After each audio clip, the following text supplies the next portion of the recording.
Hello friends, welcome to Vijay தியாக்ஸ். இன்றைக்கி நம்ம வீர ஆஞ்சநேயர் கோவில் வந்திருக்கோம். இது புதுப்பாக்கத்தில் இருக்குது. தாம்பரத்தில் இருந்தும் வரலாம், கேளம்பாக்கத்தில் இருந்தும் வரலாம். இங்கே நிறைய பரிகாரங்கள் இருக்குது. நம்ம அமாவாசைக்கு வந்தது கருப்பு கயிறு காலில் கட்டுறோன்போது திருஷ்டி வராது. அதுவும் ஆஞ்சநேயர் சந்நிதியிலேருந்து வந்து கட்டுறோன்னும் போது இன்னும் ரொம்ப நல்லதுன்னாங்க.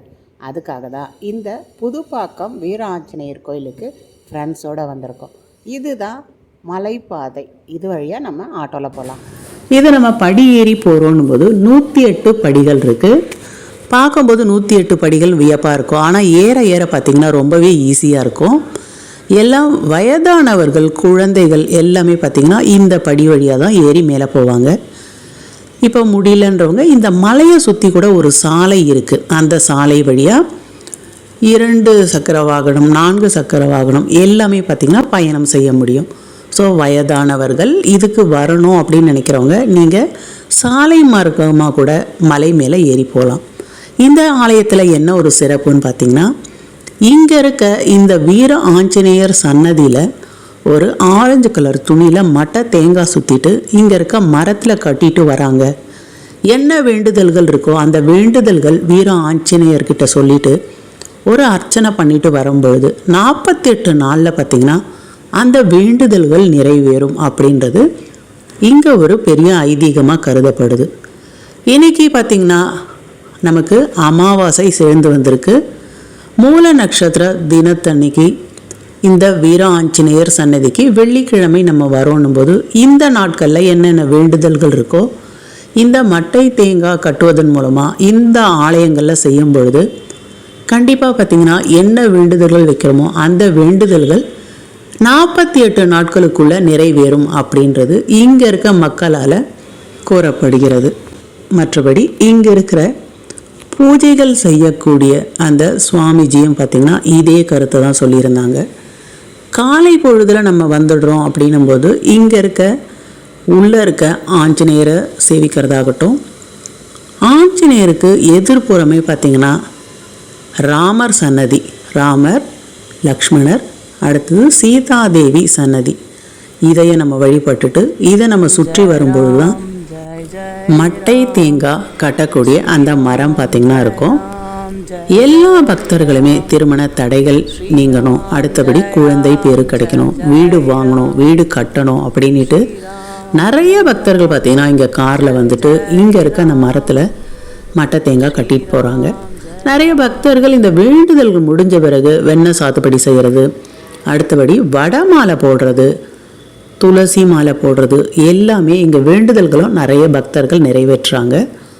முக்கியமாக வடை மாலை சாற்றுறோம் எங்களோட இந்த காரியங்கள் நிறைவேறும் பொழுது அப்படின்னும் பொழுது நிறைய பக்தர்கள் வடை மாலை சாற்றுவது, நெய்வேத்தியம் செய்து கொடுக்கறது, இதை மாதிரி இங்கே நிறைய பக்தர்கள் செய்கிறத நான் பார்த்திங்கன்னா கண் கூட அன்றைக்கி பார்த்தேன். ஸோ அந்தளவுக்கு 48 நாட்குள்ளே இங்கே நம்ம வைக்கக்கூடிய கோரிக்கைகள் அந்த வீர ஆஞ்சநேயர் நடத்தி கொடுக்குறார் அப்படின்றது கண்டிப்பாக கண்கூட வந்து நம்ம பார்க்கக்கூடிய ஒரு உண்மையாக தான் இருக்குது. இங்கே இருக்கக்கூடிய இந்த வீர ஆஞ்சநேயர் சன்னதியில் மட்டை தேங்காய் வச்சுட்டு நிலைப்படி வாசலில் நம்ம கட்டி வைக்கிறோன்னும் போது எந்த விதமான தீய சக்தியும் நம்ம வீட்டுக்குள்ளே வராது, ஒரு நெகட்டிவ் வைப்ரேஷன் வீட்டுக்குள்ளே வராது. கண் திருஷ்டி அப்பா அப்படின்ட்டு ஒரு மூச்சு விடுறாங்க பாருங்கள், அந்த மூச்சு காற்றுன்றது நம்ம வீட்டுக்குள்ளே வரக்கூடாது, அது திருஷ்டியை ஏற்படுத்தும். அப்படி ஒரு பெரும் மூச்சை வந்து தெரியக்கூடியது இந்த மட்டை தேங்காய். ஆரஞ்சு கலர் துணியில் கட்டின மட்டை தேங்காய் இங்கே சன்னதியில் வச்சுட்டு நம்ம நிலைவாசல் படியில் கட்டி வைக்கும் பொழுது காற்று கருப்புன்னு சொல்லுவாங்க, அடுத்தது திருஷ்டின்னு சொல்லுவாங்க. இதெல்லாம் பார்த்திங்கன்னா விலகும். வீடுகளில் இருக்க குழப்பங்கள் விலகணும் அப்படின்னு நினைக்கும்போது இந்த வீர ஆஞ்சநேயர் சன்னதியில் மட்டை தேங்காய் நம்ம ஆஞ்சநேயர் சன்னதியில் மூலவர்கிட்ட வச்சு எடுத்துகிட்டு வந்து நிலைவாசல் படியில் கட்டி வைக்கிறது ரொம்பவே நல்லது. குழப்பங்கள் தீரும். காரிய தடைகள் இருக்குது, எந்த காரியங்களாக இருந்தாலும் சரி, திருமண தடையாகட்டும், வீடு வாங்கிறது, வீடு கட்டுறது, குழந்தை பேர், ஒவ்வொருத்தருக்கும் பார்த்திங்கன்னா ஒவ்வொரு விதமான தடைகள், ஒவ்வொரு விதமான குழப்பங்கள் இருக்கும். அதெல்லாம் நீக்கக்கூடிய ஒரு சக்தி இந்த வீர ஆஞ்சநேயர் சன்னதியில் இருக்க வீர ஆஞ்சநேயருக்கு இருக்குது. வீர ஆஞ்சநேயர் மூலவர் பார்த்திங்கன்னா வடக்கு நோக்கிய முகம் வச்சு வால் சுருட்டி தலைக்கு மேலே வந்து ஒரு மணி தொங்க விட்ட மாதிரி இருக்கும். இங்கே சன்னதியிலேயே பார்த்தீங்கன்னா வீர ஆஞ்சநேயரோ படங்கள் கிடைக்கும். இதை வாங்கி எடுத்துகிட்டு நிலைவாசல் படி மேலே வச்சுட்டு வாலை சுற்றி நம்ம 21 மஞ்சள் 21 குங்குமம் வச்சு வழிபடும் பொழுது வீடுகளில் எந்தவித ஒரு தோஷமும் தாக்காது. இதுவும் ஒரு ஐதீகம். கண்டிப்பாக இந்த ஆலயத்துக்கு போகும் பொழுது அந்த ஆலயத்தில் இருக்க வீர ஆஞ்சநேயரோட படங்கள் வாங்கிட்டு வந்து உங்கள் நிலைவாசல் படியில் வைங்க. எந்த ஒரு தேவதையோ நெகட்டிவ் வைப்ரேஷனோ வீட்டுக்கு வராது. முக்கியமாக மட்டை தேங்காய் பரிகாரம் பின்பற்றக்கூடிய ஒரு ஸ்தலமாக இந்த ஆஞ்சநேயர் சன்னதி இருக்குது. கண்டிப்பாக உங்களுக்கு ஏதாவது வேண்டுதல்கள் இருக்குது அப்படின்னும் பொழுது இந்த ஆலயத்துக்கு வந்து இதை மாதிரி மட்டை தேங்காய் நீங்கள் கட்டிட்டு போகிறீங்கன்னும் போது கண்டிப்பாக 48 நாட்களுக்குள்ள இந்த ஒரு வேண்டுதல் உங்களுக்கு நிறைவேறும். இதை பார்த்திங்கன்னா இங்கே நம்ம கண்கூடாவே நிறைய பார்க்குறோம். ராமாவதாரத்தப்ப ராமருக்கு உதவியாக சிவபெருமான் ஆஞ்சநேயராக ஒரு அவதாரம் எடுத்து வந்ததாக சொல்லப்படுது. வாயு பகவானுக்கும் அடுத்தபடி அஞ்சனைக்கும் மகனாக ஆஞ்சநேயர் பிறந்தது யாருன்னு பார்த்தீங்கன்னா ஒரு சிவபெருமான் தான் அப்படின்ட்டு ஒரு புராண கதைகளும் இருக்குது. நமக்கு சனி பெயர்ச்சியப்போ சனினால் தொந்தரவுகள் இருக்கணும் போது அனுமனை வணங்கும் பொழுது சிவபெருமானை நம்ம வணங்குறோம் பாருங்கள், அந்த பலன் நமக்கு முழுமையாக கிடைக்கும். சிவபெருமானை வணங்கும் பொழுது சனினால் ஏற்படக்கூடிய தொல்லைகள் நீங்குதில்லை. அதே மாதிரி அனுமனை வணங்கும் பொழுது சனி நிவர்த்தியாக கூட நமக்கு இந்த சனி நிவர்த்தி ஸ்தலமாக வீர ஆஞ்சநேயர் சன்னதி சொல்லப்படுது.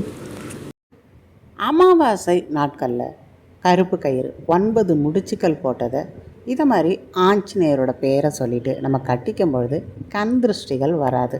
பெண்கள் கட்டிக்கிறாங்கன்னு போது இடது காலில் இதை மாதிரி கட்டிக்கணும்.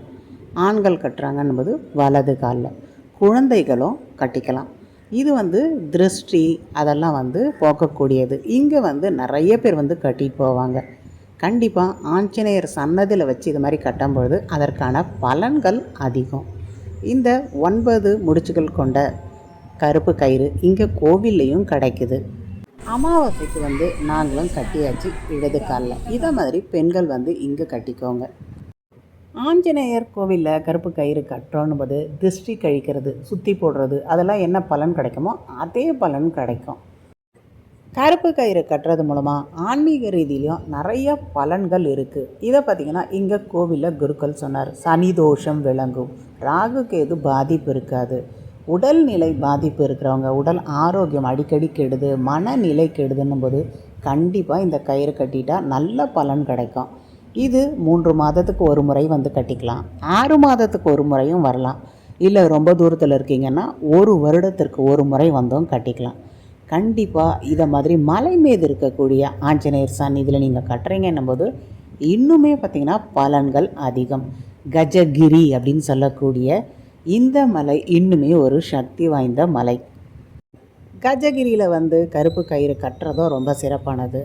அந்த யானையோட முடியை மோதிரம் செய்து போடுவாங்க பாருங்கள், அதுவும் வந்து சிறப்பானது. கல்லடி பட்டாலும் படலாம், கண்ணடி படக்கூடாதுன்னுவாங்க. அது பார்த்திங்கன்னா 100க்கு 100 உண்மையானது. கண்டிப்பாக இதில் நம்பிக்கை உள்ளவங்க இதை ஃபாலோ பண்ணுங்கள். எங்களுக்கு இதிலலாம் நம்பிக்கை இல்லை அப்படின்னா எந்த பிரச்சனையுமே இல்லை. இந்த வீர ஆஞ்சநேயர் கோவில் அமாவாசை வந்தது எங்களுக்கு மனசுக்கு ரொம்பவே திருப்தியாக இருந்தது. கண்டிப்பாக இந்த ஆலயத்துக்கு ஒரு முறை வாங்க. இன்னும் நிறைய ஆலயங்கள் தெரிஞ்சுக்கிறதுக்கு விஜி தியாக் சேனலை சப்ஸ்கிரைப் பண்ண மறக்காதீங்க. நன்றி.